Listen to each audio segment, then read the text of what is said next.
Father Bob Miller, who is the author of the famous Both Pray to the Same God, and books are for sale up here afterwards. But tonight's talk will be on Father James Sheeran of the 14th Louisiana.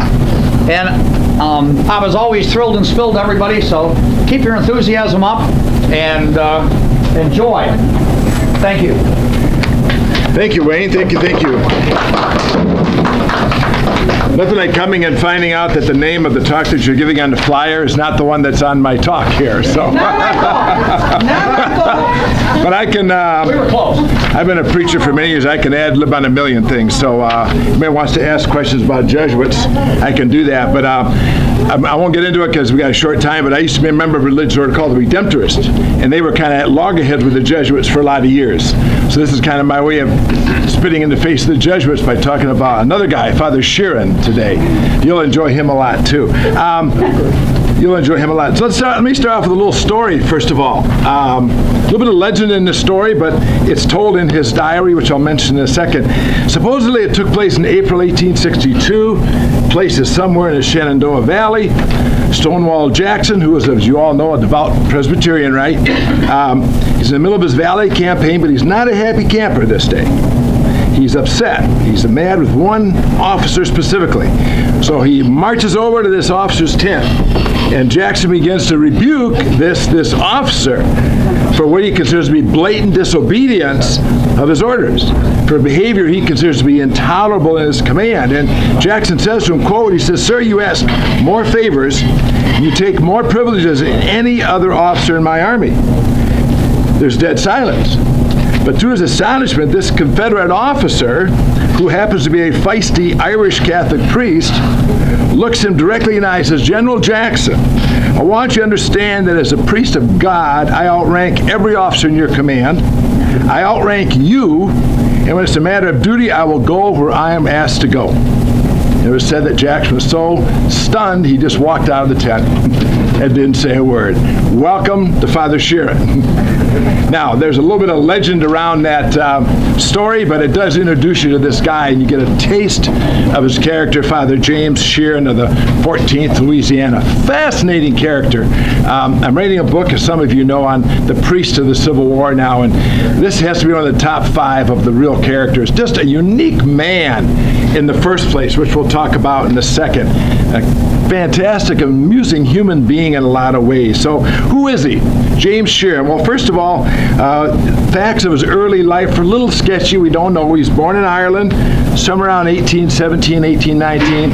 Baptism records and the records of the order he belonged to conflict there.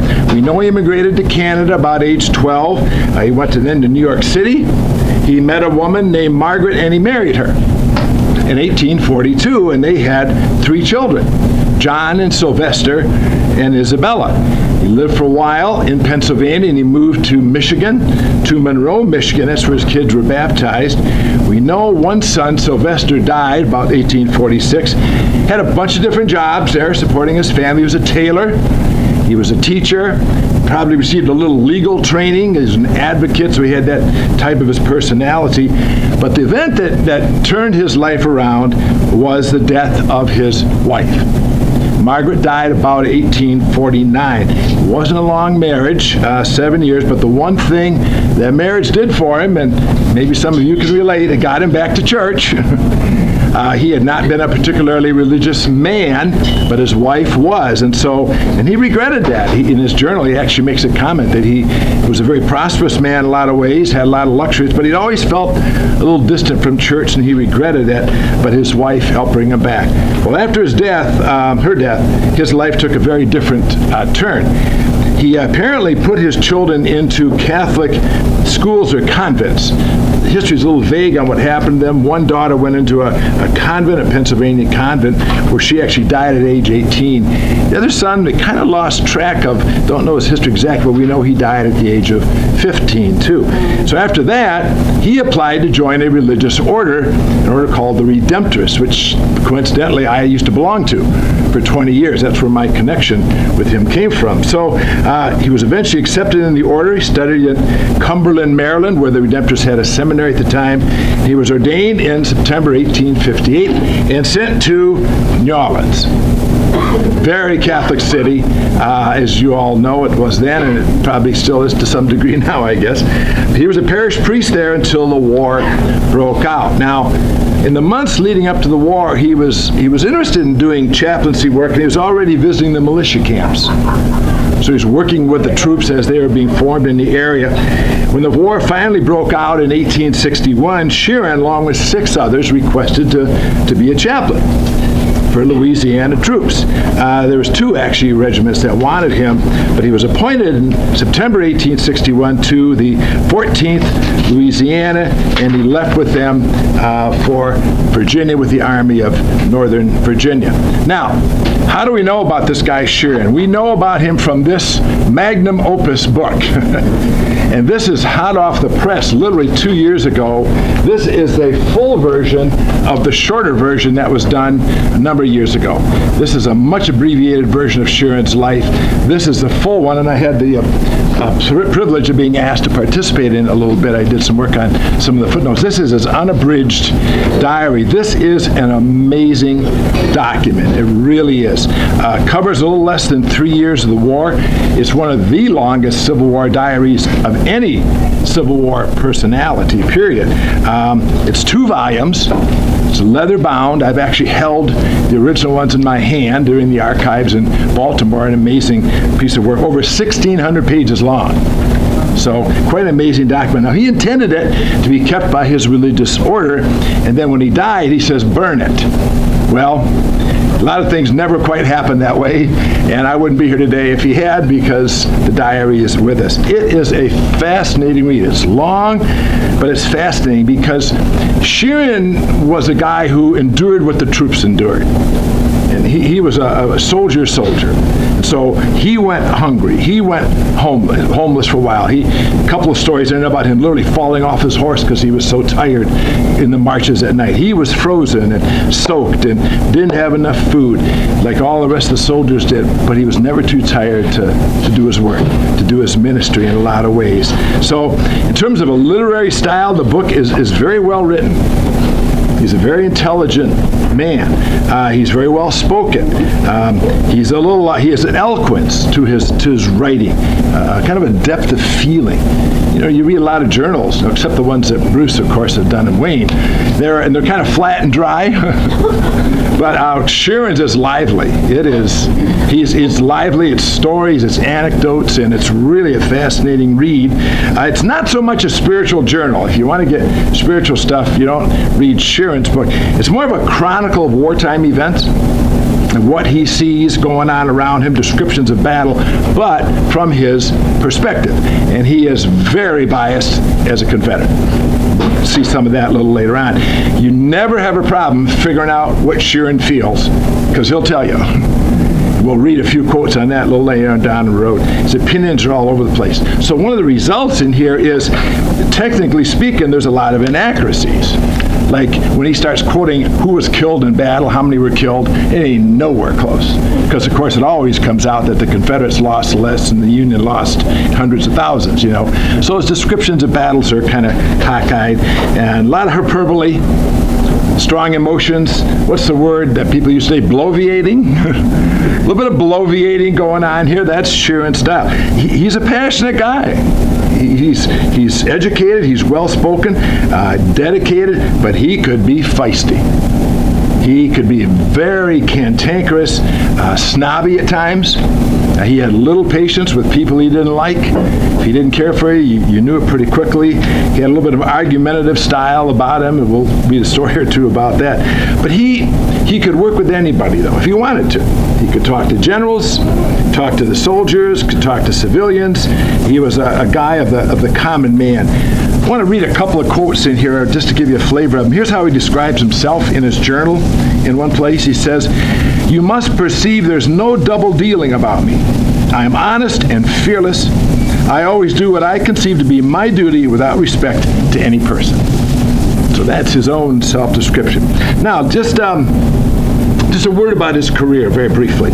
A long career and eventful career, except for one short leave and a 4-month leave of absence, furlough. He served continually for 3 years. September 1861 to October 1864. He's one of only 5 Confederate priests to do that, to serve that length of time. That, by the way, for whatever you're interested in, as I make my next book, I am wrestling with the concept of what makes a chaplain.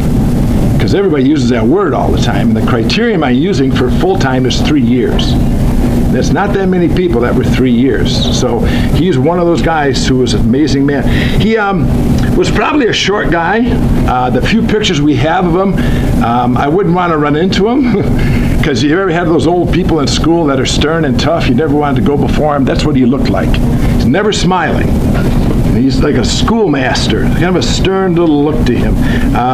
But he was well known to everybody in the Army. There were only 3 Catholic priests full-time in the Army of Northern Virginia.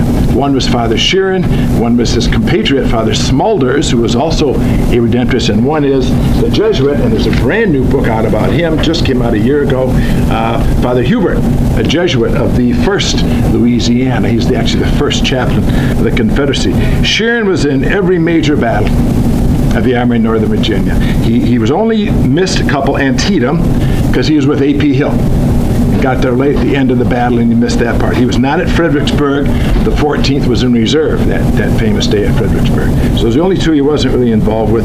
He was in both Valley campaigns. He spent a little time as a substitute. He went on furlough, and he put him to work. He went down south, down to Dalton, and they put him to work as a chaplain in a hospital down there. So even there, he was doing his work. And of course, in the Army of Northern Virginia, he ran into everybody. I'll tell a story about Robert E. Lee in just a minute. But Jackson, Ewell and he were very close, he and his wife. Jubal Early, he served in Jubal Early's command for a while. Edward Allegheny Johnson, I'll tell you a story about him in a minute. So he knew all these guys, he interacted with them all. One quick word before we get into a few anecdotes of his life. The group he served with, 14th Louisiana, fascinating group, a unique group that needed a unique chaplain. They began in New Orleans as Valery Sulikowski's 13th Polish Brigade. That was the original. So you have a Polish commander here who was a professional. The name was changed in September, and they served to the end of the war, but only a handful, I think I read 10 or so actually came back from that whole group. They were known as the Louisiana Wildcats first, later as Louisiana Tigers, not just for their fighting ability, but for their escapades off the battlefield. Listen to this. Before they even got to Virginia, listen to the trouble that they got. They're on the train from Louisiana to Virginia. They got drunk at every single stop.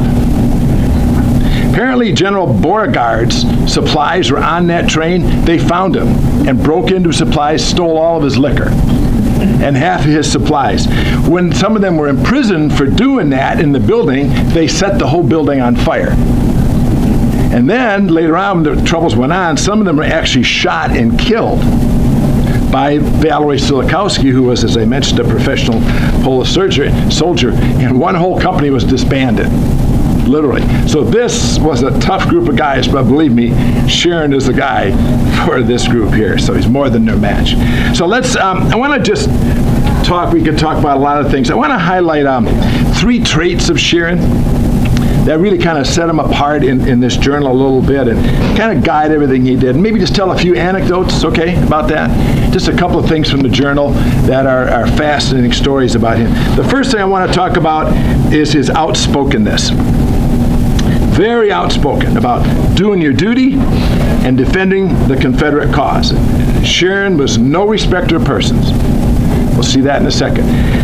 No matter who you were, he'd confront anybody. He would speak up to anybody he felt was doing wrong. Soldiers, officers, Confederate, Union, men and women. He had a biting tongue, was not afraid to use it. So, a couple examples. One of the groups that comes out in the journal he had trouble with was officers who he saw as being allowed to take privileges that the soldiers couldn't have. and this, of course, I suppose happens a lot, but he had a big problem with this, and apparently Richard Ewell did too. And now Ewell and, as I mentioned, Sharon, they served a lot together. So Ewell was concerned about this. After Gettysburg in August of 63, Ewell was talking to Sharon. He said, Father, he says, I have a question for you. The Protestant Council has determined that parties are mortal sins. What's your opinion of whether they're a mortal sin or not? So here is Sharon's response, quote, a party is not a sin. However, parties are now entirely out of place and have a very demoralizing effect upon your men. How do you think our soldiers must feel? Confined in camp, living on such rations as they now get, while they see their officers riding around the country, gallivanting the ladies, indulging in luxuries, at the same time neglecting their business. I tell you, General, these parties had better be stopped. They will do much damage to the men. That's Sharon. He said, take care of the men, because the officers are not acting in such a way. By the way, he also confronted the commander of his own 14th Louisiana. It's a man named Henry Verlander, and he was apparently not one of the shining stars of the Confederate officer corps. Bruce probably knows about him more, but he was a coward. He was not known for bravery in battle. His whole commission was doubtful. What happened? Nobody respected his authority, and Sharon saw it. So he went up to him and told him, he says, you got to resign. You're not respected. You're a coward. You need to resign and step out. Well, of course, he fought back, but guess what happened? He did resign. Sharon was one of the first ones that pushed him, and he got him to resign. So he was not afraid to challenge it, okay? I have another story about ambulances and surgeons. I won't read that one for the sake of time, but basically, he also took after surgeons who took the wagons quickly and left wounded behind. And they would put their favorites in a wagon and leave the others behind. So needless to say, Sharon went off on the surgeons too. Let me read a story, one of the famous stories about Robert E. Lee. This is one of my famous. I already told you the run-in with Jackson. Some legend about whether that happened. This story about Lee really happened, and this is pretty accurate, recorded in several places. So April 1863, the Army is moving towards Chancellorsville. Sharon was a ways from his regiment, like 12 miles away.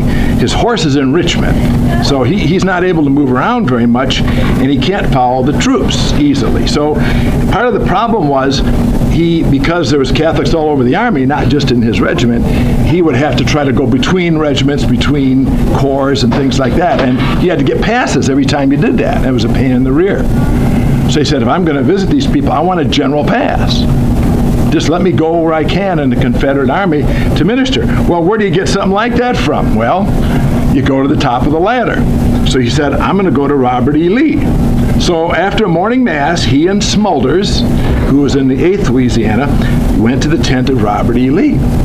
And the adjutant general, first of all, said, no, Lee is very busy today. He has no time for you. Can't handle this today. Sharon ain't going to take no for an answer.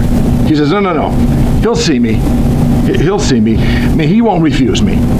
So finally he convinces him to let him in the tent. So he goes in the tent, and Lee, at first, is kind of distant. And he says, I don't know you.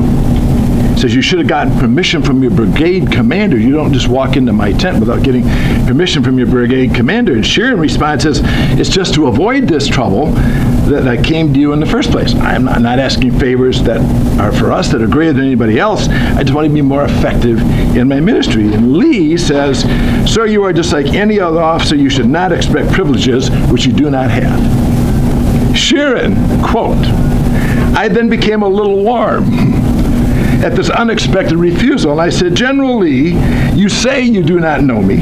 I have been with you in all of your campaigns. I have been present in every battle fought by your army. I have never been absent from my duty. There are few officers in your army who do not know me, and I am shocked, General, that you do not.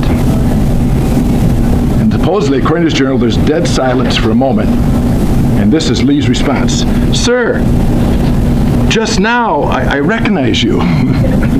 Had I known it was you when you first came in, you would not have had any trouble now. He says, I now remember you very well. Well, of course you would when you get yelled at like that. He says, no, tell me what you want and I'll do whatever I can for you. So Lee wrote out in his own hand a pass. for Sheeran, which he used until the end of the war, signed by Robert E. Lee.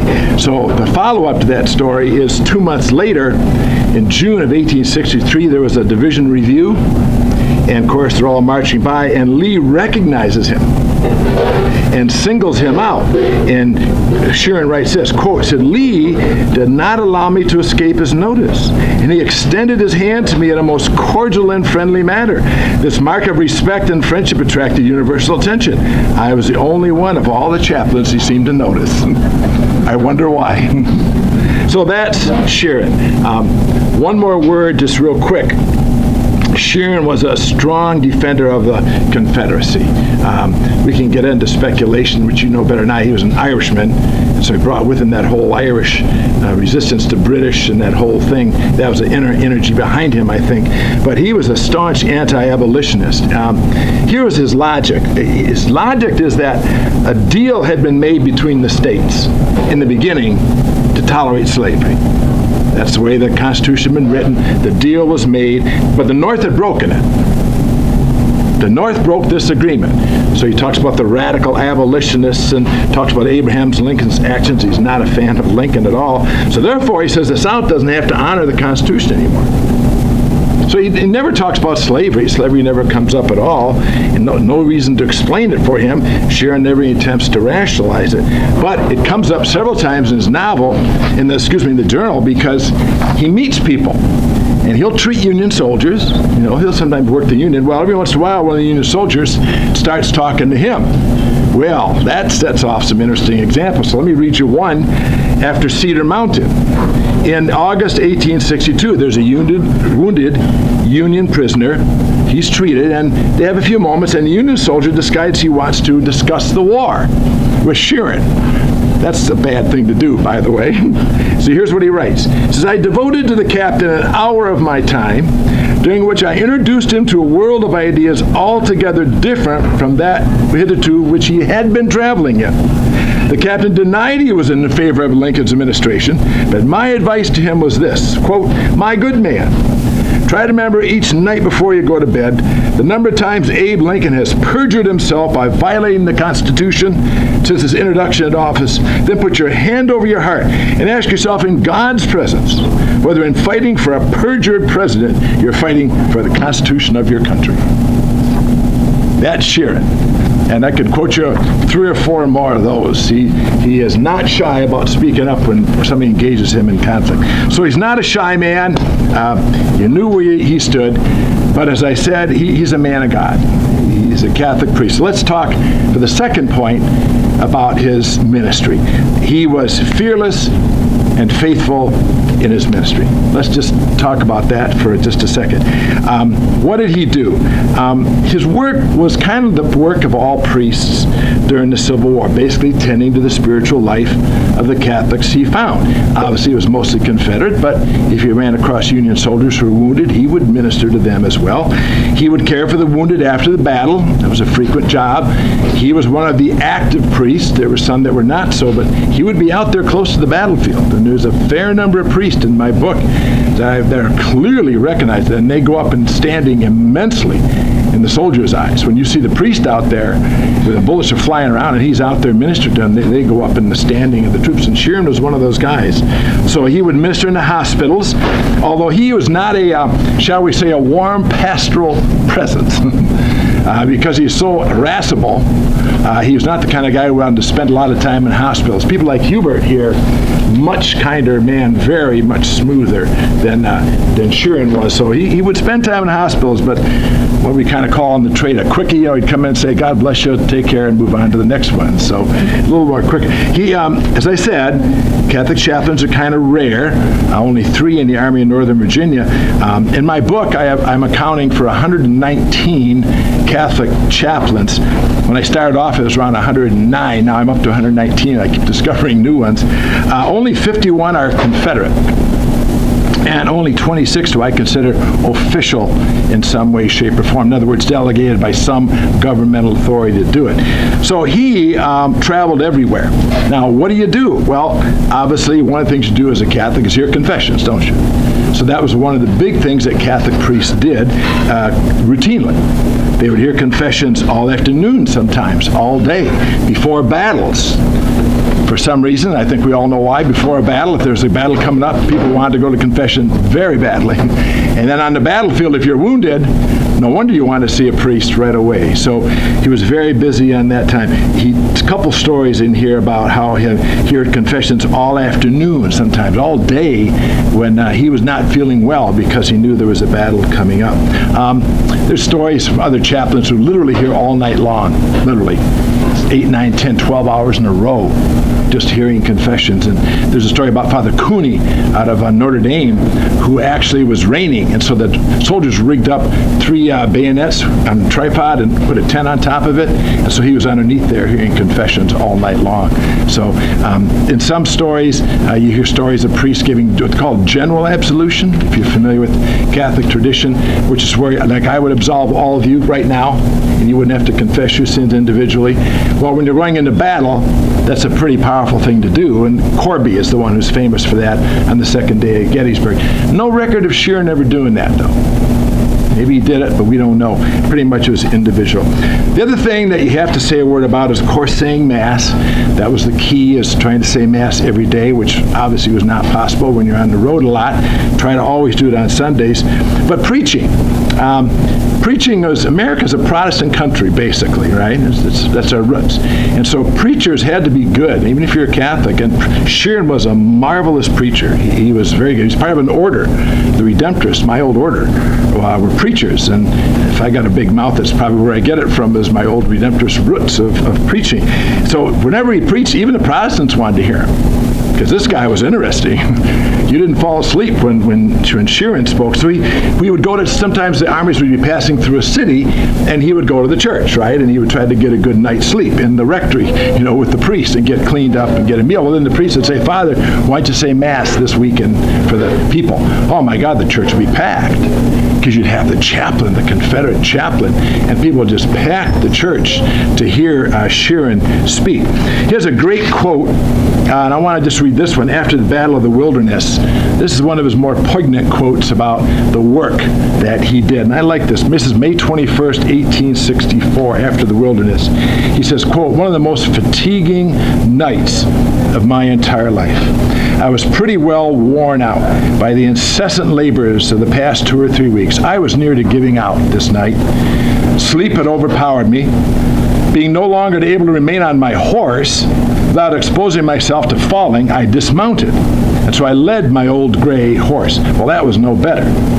I soon fell asleep while I was walking, and I was in danger of being trampled by my own horse or run over by the wagons. So mounting again, I continued my journey, suffering misery till 10 o'clock at night in the evening, when we came up with our brigade camped in the field. I threw myself on the ground and slept until daybreak." Kind of a nice little vignette of some of the work he had to go through, too. His ministry had a broader appeal, as I mentioned before. It wasn't just church stuff, but chaplains like Sheeran were outspoken about general problems that they had. So one of the things he did, let me tell you one little incident. If he saw inappropriate behavior among Confederate troops in the regiment and the brigade, he'd speak out against it. So on one occasion, around August of 1863, he saw troops plundering a sutler. And he said, no, that can't go on. So he personally stopped it. He went and chased all the troops away and left to try to leave the sutler alone. A little later on, he says in his journal, he says, I saw, quote, inappropriate moral behavior among the pickets. I don't know what it was, but something.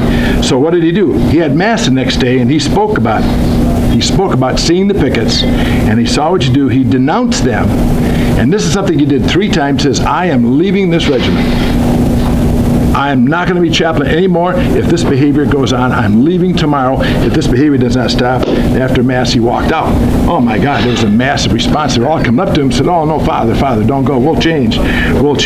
So next day, he's not happy. He gets all the officers together this time, because the officers are the ones who had the problem, and he lectured them. He says, you guys are setting bad example for the soldiers here. Change your mind. And when one soldier gave him a hard time, he went to Richard Ewell. Says, you take care of this soldier because he's not fit to command troops. So that's the kind of guy he was. He saw inappropriate behavior, he would speak out about it as well, too. I have some more quotes I could read about his preaching. He would often preach at a Mass, and because good preachers were hard to come by, a lot of Protestants would come to the Catholic Masses, especially later in the war, after the revival had really broken out. He'd have tons of Protestants coming to his Mass, and they loved him.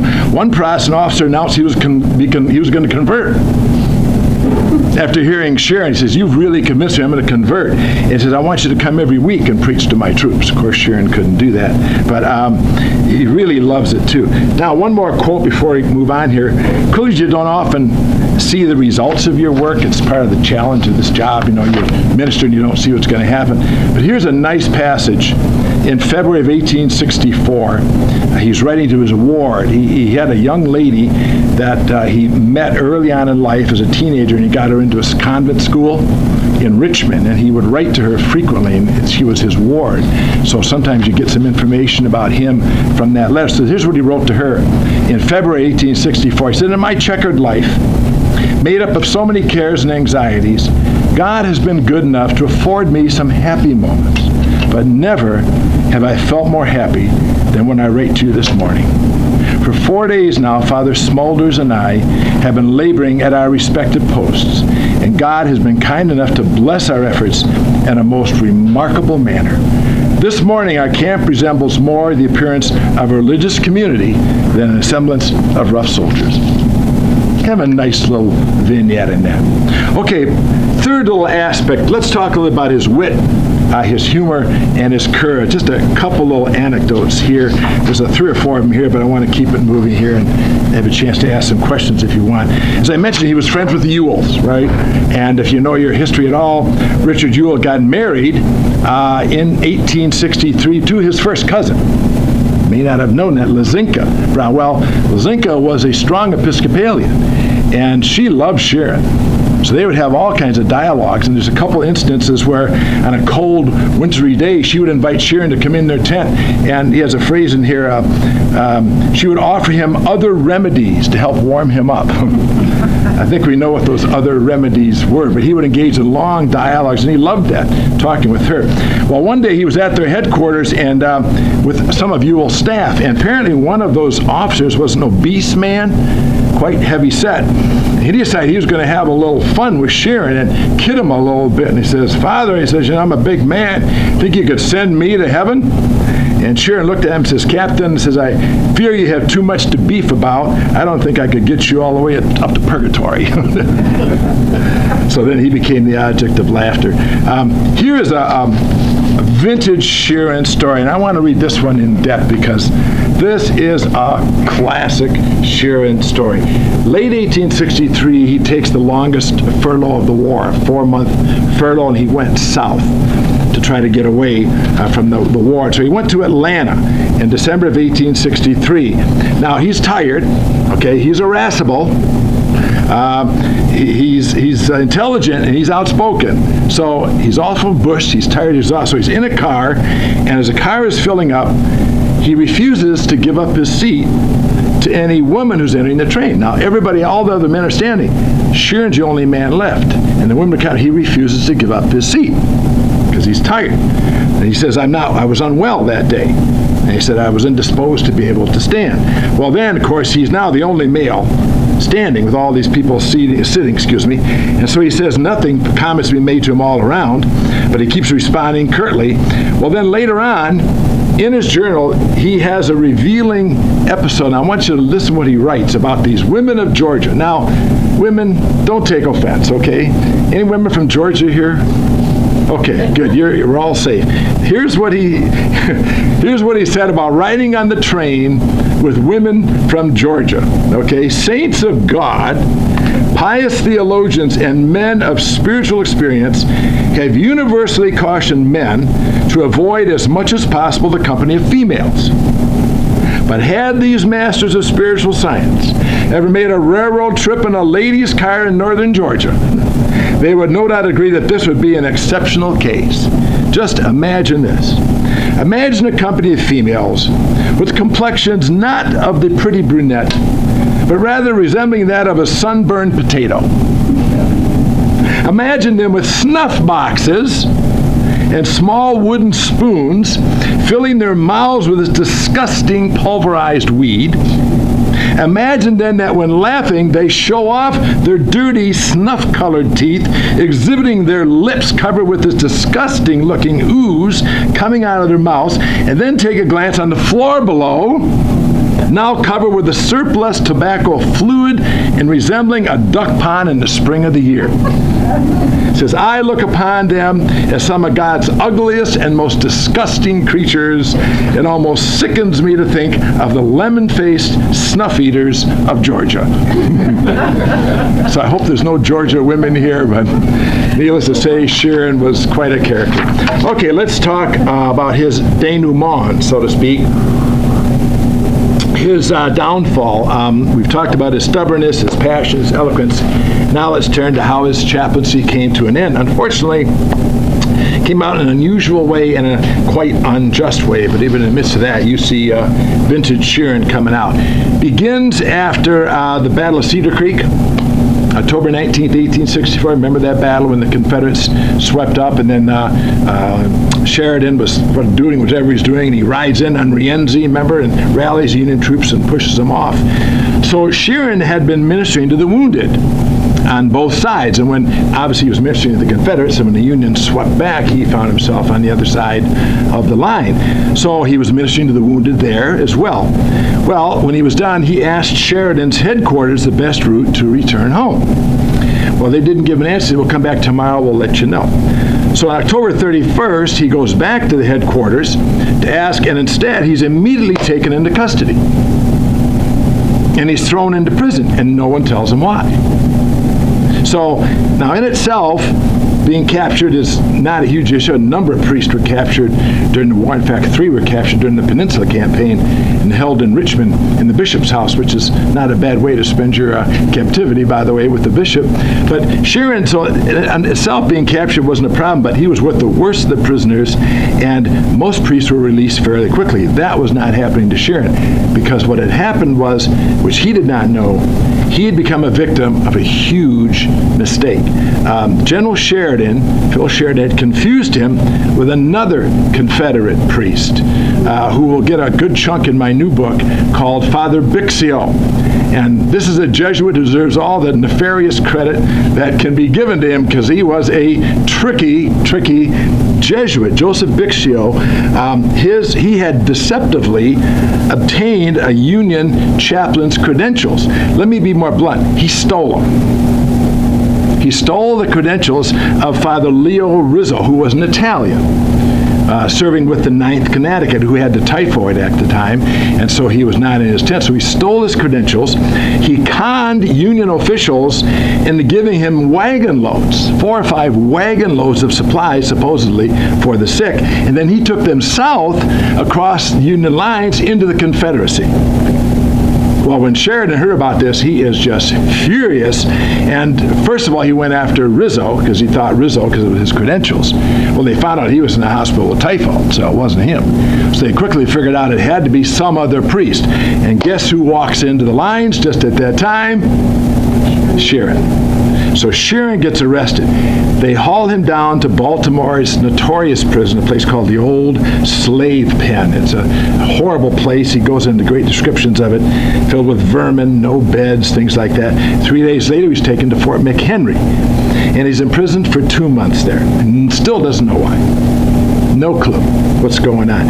Even there, he didn't lose his boldness, his feisty spirit. He couldn't sleep. It was just horrific conditions inside the prison.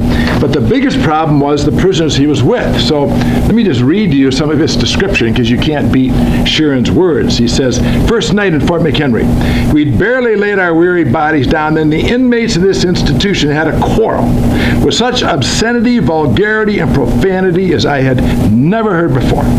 Then names surpassing anything found in any vocabulary were applied to one another. One would burst out with a verse or a phrase of some obscene or vulgar song.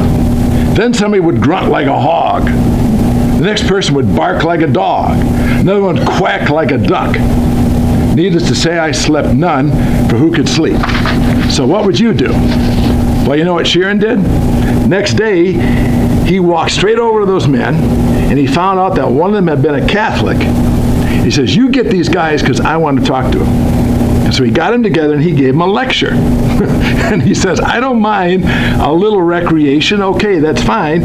Like play some cards, fine. But lights out by 9 o'clock and no swearing. And guess what happened? They listened. They listened to him. This is the kind of power he had. Of course, he still couldn't sleep because he has what he called his grayback companions. You know, the little lice and stuff, they were all over the place. So he said he still couldn't sleep every night. He was able to write a few letters, which got published in the local paper. He had a friend named James McMaster who published a book, a religious paper called the Freeman's Journal. McMaster had actually been in the Redemptorists for a while. His local superior came to visit him. He finally got the Union general in charge of the prison to come. And the general who talked to him said, I'll be happy to release you if you take the oath of loyalty. May want to take a guess what Sharon had to say about that. He refuses to do so, says, I'll take no such oath. It's not honorable to do so.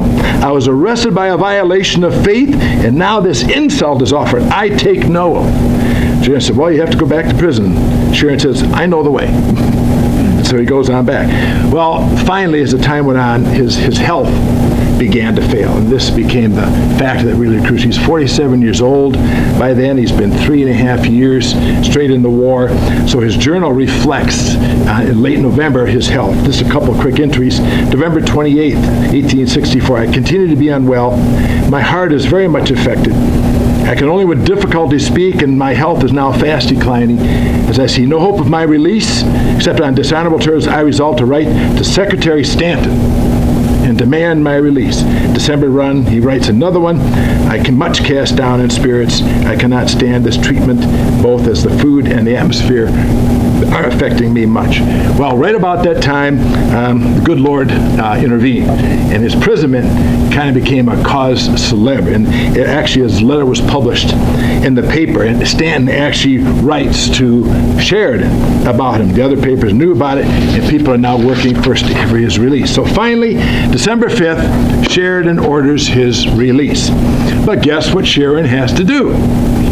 Sign the parole paper saying he's going to be a good U.S. citizen. And what, of course, do you think he says? Of course not. I'm not going to do this. I'm no citizen of the United States. I belong to the South. I'm a chaplain of the Confederate cause. My home is in the South, and I demand to be sent back home. So he's back to prison again. Twice more this happened. Finally, they work one out.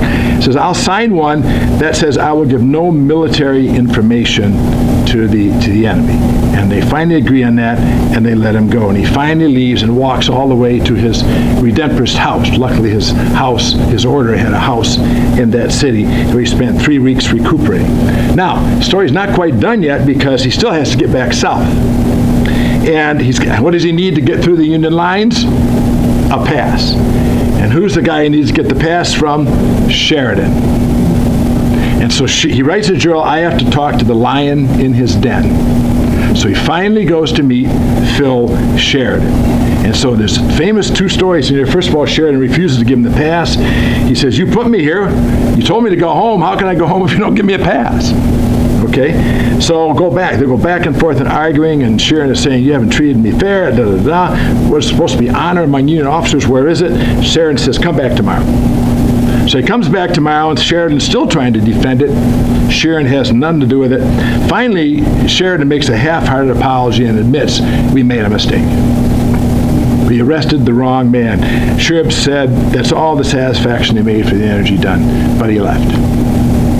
So he finally got out. I won't go into the challenges. He goes down to see his old friend in Winchester, Father Costello, but he has to sleep overnight in a snowdrift because he can't get in the house at one place.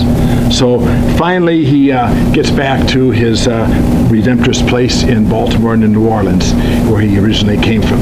Now, to wrap up the story, what happens at the end of his life, you might think, okay, that's the end of his life. Well, not really. He spends a few more years in New Orleans, but, a lot of times veterans have a hard time, when they come back. Well, Sheridan did too. As a priest, you go back into religious life, that's about as boring as you can get. you got a superior telling you stupid things to do, and you got to do this and got to do that. So he had a lot of trouble. Went to 3 houses in 1 year, which is a sign of trouble. Actually was banned from preaching for a while. Finally, he left the Redemptorists, and lo and behold, in 1871, where does he wind up at? In the north, for God's sakes. He winds up as a pastor in Morristown, New Jersey. And so he's a pastor of this church for about 10 years, and he's a bundle of energy, building a new church and building a cemetery and all this stuff. But even there, he ticks people off because he did crazy things like publishing the list of all the contributions people make. So that's been known to be done in the old days. So you publish all the contributions. Well, obviously the people don't like it, so the bishop comes out and gets mad at him. Now, let me close out with 2 humorous instances in his parish life. One member of his parish is a man named Joseph Revere, who was a Union general. And this man was a member of his parish. They actually faced each other across the lines at Chancellorsville. And they're buried, Sheeran is buried in the cemetery he built. They're actually buried about 10 feet apart. So they actually became pretty good friends. But here's an even funnier story. Sheeran built a new church in Morristown. It was built in 1873. It was a big deal. Dedicating a church is a huge deal. They had all kinds of dignitaries there. One of the dignitaries who came was a newly sworn-in President of the United States, Ulysses S. Grant. I would have loved to be a fly on the wall when Sheeran met Grant for the first time. That would have been fascinating. And that's the parish that he's finished out his life in. He died in April 3rd, 1881 of a stroke, and his homily was preached by another chaplain, a guy named George Doane, who was a chaplain in New Jersey militia for about 3 men. So that is Father Sheeran. Fascinating character, fascinating man, a Confederate warrior, outspoken, unique, but convicted in what he was going to do. Let me just close with this comment. General Howell Cobb is a general from Virginia, a politician. He knew Sheeran well, and while reminiscing with Sheeran in Atlanta in 1863, this was his quote. He said, "The 14th Louisiana were the most favored troops in the Confederate service. They had General Zabel to damn them, and they had Father Sheeran to save them." Thank you very much for your patience and your consideration. Did I do okay here? Pretty close to 7:30. Any questions or comments or anything you want to? If anybody has any questions, certainly while we're doing the raffle and dessert, you can pop up here, and Father has some books if any of you are interested in one of his books. Oh, you're too kind. Thank you. Oops. So much more pen. I thought I was using one of those. That's right. Going to do dessert. In case you're interested at all, What do you want me to do with Well, you know what? my books are up here, but just in case anybody's curious, there's a number of good books published about priest chaplains, more than you would think, and there's about 10 right here that I have. These are all mine, so they're not for sale, but take a look at them if you're curious. There's a couple of fascinating books about various chaplains. So, yes. If anybody's interested in dessert, they can come over to the table. Yes. Grab your own. Is this cast signed by Robert E. Lee still in existence? I can't hear you. What was that? Is this cast signed by Robert E. Lee still in existence? It's on Fold. It's on iFold. Bruce, is it Fold? Fold 3. Fold 3. www.fold3. Great resource for historical records. Fold 3 has a lot of historical records, military records, and I've seen a copy of his past. Yeah, and I think actually, if it's not in Durkin's book, it's in the new unabridged version. I think they have a copy of it in there. Yeah. Yes, Rich. Question, had any chaplains or priests get together from both sides before a battle or after a battle? Yeah, it happened occasionally when priests would be in the same area. There's a great event that happened that's piqued my curiosity. This may be another book if I'm bored. Remember I mentioned the 3 chaplains that were captured at the Peninsula Campaign? There was a Jesuit O'Hagan, a guy named Scully, and the third name Tissot, another Jesuit. They were taken to Richmond, and in Richmond House at the time were 3 or 4 other priests, including, I think, Sheeran. So they spent 2 weeks together. Can you imagine having 3 Union chaplains together with 3 Union Confederate chaplains? The Bishop, John McGill, was a rabid Confederate. Teeling, John Teeling was another Southern pastor who, part-time chaplain. He was a rabid Confederate. I would have loved to have been in that house. In fact, McGill asked, because Jesuits have a reputation for sanctity, so Bishop McGill asked to sew to hear his confession. And he said, I would. He says, but only if you promise not to speak against the North. So they were having a little just tryst with each other there. So every once in a while they would cross paths. Yeah, there's always a camaraderie among priests. I mean, you shared together a certain bond. Although most time on the battlefields the troops didn't interact so much, but every once in a while the paths would cross. Yeah. Yeah, Bruce. How much did a priest get paid, if at all? Captains and, who furnished his horse. They were responsible for the captain's salary. I can't remember the exact amounts, but the salary was a certain amount, then it was raised and then dropped again. So basically it was a salary of a captain. That was their rank in the war. Confederates was roughly the same as well. Confederates, you had to find your own horse. In the Union, a lot of times if you were friendly with the officers, which most of the time the chaplains had to be elected by the officers of a regiment, they would provide him with a horse. And sometimes an aide. I just finished a section on a great chaplain named Jeremiah Tracy, who was actually captured by William Rosecrans. And if you know William Rosecrans at all, William Rosecrans was a die-hard Catholic. So as soon as he found out he captured a Catholic priest, he became a cause to life. He got his own tent, he got a horse, he got an aide, and he got a chaplain certificate for a year. So if you had a general and officer supporting you, you were in good shape. Yeah. Thank you. Thank you very much. My privilege. I appreciate it. Anybody that wants to get a book or ask any other questions, Yeah. we're going to go ahead and do the raffle. And I'll come back and talk about the Jesuits next time. The Jesuits, you can hear more about Bixio, by the way. That's what I like. Well, we have to have you back.